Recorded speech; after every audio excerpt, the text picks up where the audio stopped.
आगे बढ़ते हुए हम खबर शामिल करते हैं। पाकिस्तान तहरीक इंसाफ की कोर कमेटी का इजलास शुरू हो गया है। इमरान खान की ज़ेर सदारत इस इजलास में इस्लामाबाद मार्च की तारीख का ऐलान मुतवक्के है। इजलास के बाद मीडिया को ब्रीफिंग भी दी जाएगी। खबर आपको दे रहे हैं पीटीआई कोर कमेटी के इजलास के हवाले से जो शुरू हो चुका है।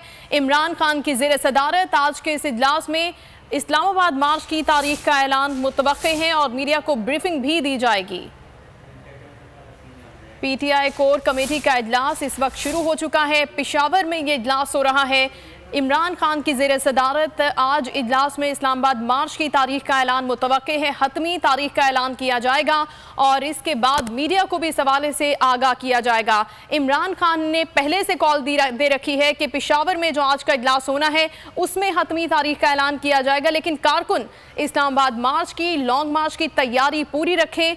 और इस वक्त अब ये पेशावर में कोर कमेटी का इजलास शुरू हो चुका है। इमरान खान की ज़ेर सदारत पाकिस्तान तहरीक इंसाफ के तमाम साबिका वफाकी वुज़रा, अहम रहनुमा इस इजलास में मौजूद हैं और लॉन्ग मार्च की तारीख का हतमी ऐलान करने जा रहे हैं इमरान खान आज। और उसके बाद मुल्क भर में कॉल दी जाएगी इस्लामाबाद लॉन्ग मार्च की, जिसमें मुल्क के कोने कोने से लोग शरीक होंगे। इमरान खान ने पहले से कारकुनान को हिदायत दे रखी है कि किसी भी तरह की रुकावट को उबूर करना है आपने।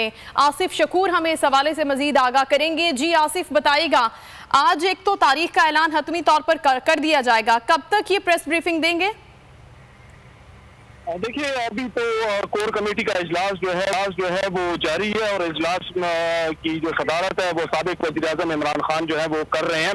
और आज लॉन्ग मार्च की जो है वो हतमी तारीख दिए जाने का इम्कान है। और अभी जो ब्रीफिंग दी जा रही है उसमें शफकत महमूद, फवाद चौधरी, असद उमर, सैफुल्लाह नियाजी, एजाज चौधरी, कासिम सूरी वगैरह जो है वो शामिल है। और वज़ीर आला महमूद खान और साबिक गवर्नर फरमान असद कैसर, परवेज खटक भी जो है वो इजलास में शामिल हैं। और इजलास में जो है ये तमाम सूरत हाल पर जो है गौर किया जा रहा है, हिकमत अमल की जा रही है। और इसके अलावा जो है 5 बजे बताया जा रहा है कि ये इजलास जारी रहेगा। और उसके बाद जो है मीडिया को ब्रीफिंग दी जाएगी और उसमें अनाउंस किया जाएगा कि जो लॉन्ग मार्च है वो कब शुरू होगा, कहाँ से शुरू होगा। और हमारे ज़राए का ये भी कहना है कि इस बात पर भी गौर किया जा रहा है कि पेशावर से लॉन्ग मार्च जो है वो शुरू किया जाए, ना कि पंजाब से या लाहौर से शुरू किया जाए। इस बात पे भी गौर किया जा रहा है कि इस बार जो लॉन्ग मार्च है वो पेशावर से शुरू करने का इम्कान है। बहुत शुक्रिया आसिफ शकूर आपका। सब्सक्राइब करें और बेल दबाएं ताकि कोई खबर रह न जाए।